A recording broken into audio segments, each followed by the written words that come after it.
It's great to be here. What a great honor to be associated with one of the greatest labor leaders in the country, and Harold Shakeberger. We spend quite a bit of time together, but I like to think of myself amongst my colleagues as being a member's member. They think of Harold Shakeberger that he's a member's member because what you get when you have a leader of his capability is you get the rarity of Washington of having someone who's authentic, who looks you in the eye, tells you what he needs, tells you what you guys need, and how we can be supportive. And then most importantly, in this town and in this day and age, he keeps his word. And he continues to back people that have been loyal to firefighters. Now, I have a special place for firefighters. My dad was a firefighter for 37 years at Pratt & Whitney Aircraft. I asked him where he honed his skills and why he decided to become a firefighter. And he said it was 45 miles off the coast of Okinawa when the aircraft carrier Franklin was struck by kamikazes. And but for the brave sailors, all who became firefighters that afternoon, the ship that wouldn't die didn't. And it left an indelible impression on my father. Not only did he work at Pratt & Whitney, but also back in the day, you could also volunteer, even though East Hartford had a professional fire department, you could volunteer to serve there when there were shortages, and my dad did. And primarily, I think, because he liked to go down to the various hose companies and be able to fraternize with the gentlemen that were there and share various stories, as firemen are known to do.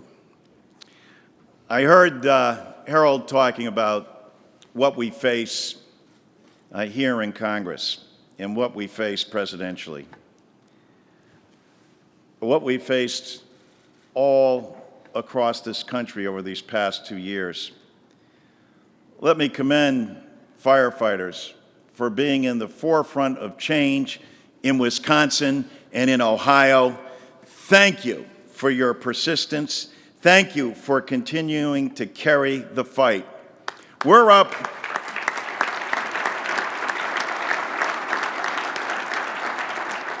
up against people who want to turn back the clock and turn that clock back so far as the Supreme Court argues a case on the Affordable Health Care Act. These guys would like to turn back the clock on Medicare, would like to turn back the clock on Social Security. As Harold mentioned, would like to go after your benefits. Rick Santorum is maybe one of the leading minds of the 8th century, not clearly of the 21st century. And what we need is a jobs program for this country, one that I was proud to introduce as a leader in the House for the President of the United States, that includes more than $1 billion of funding for the SAFER program. That's what we need to put the country back to work, to make sure that we take care of our firefighters, police, our teachers, our infrastructure, investing in America, making things here in America, investing in Americans who live and work in their communities, and through their daily efforts buy and work and matriculate in those very districts that make us the most prosperous nation in the history of the world. But it's not enough to be the most prosperous. You have to look at the importance of collective bargaining. You have to look at the importance of unions and what's happening to our middle class. And all across this nation, unions are under siege. And when unions are under siege, the middle class is under siege. And while in the Ryan budget today, they can do away with Medicare as we know it, they still are doling out the subsidies to the oil companies. They can squeeze the middell class and cut Pell Grants from our universities and your kids and mine that are trying to go to college.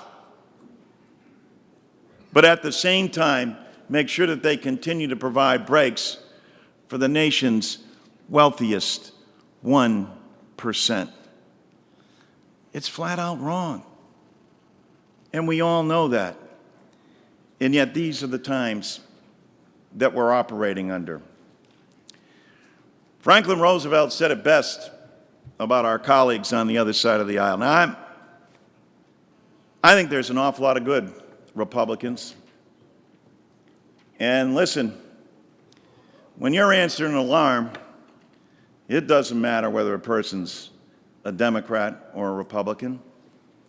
But I'm befuddled by when they're faced with making priorities for the country, in putting the nation back to work, that they always err on the side of the private sector and solutions that are going to come from somewhere other than government.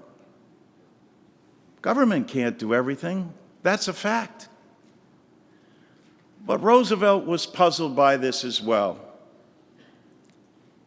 And he ended up in a speech saying this, that he felt what happened to these same individuals who you could have a one-on-one conversation with, who, just like you and I, have families, all of whom receive Social Security, Medicare, all of whom are in need of jobs.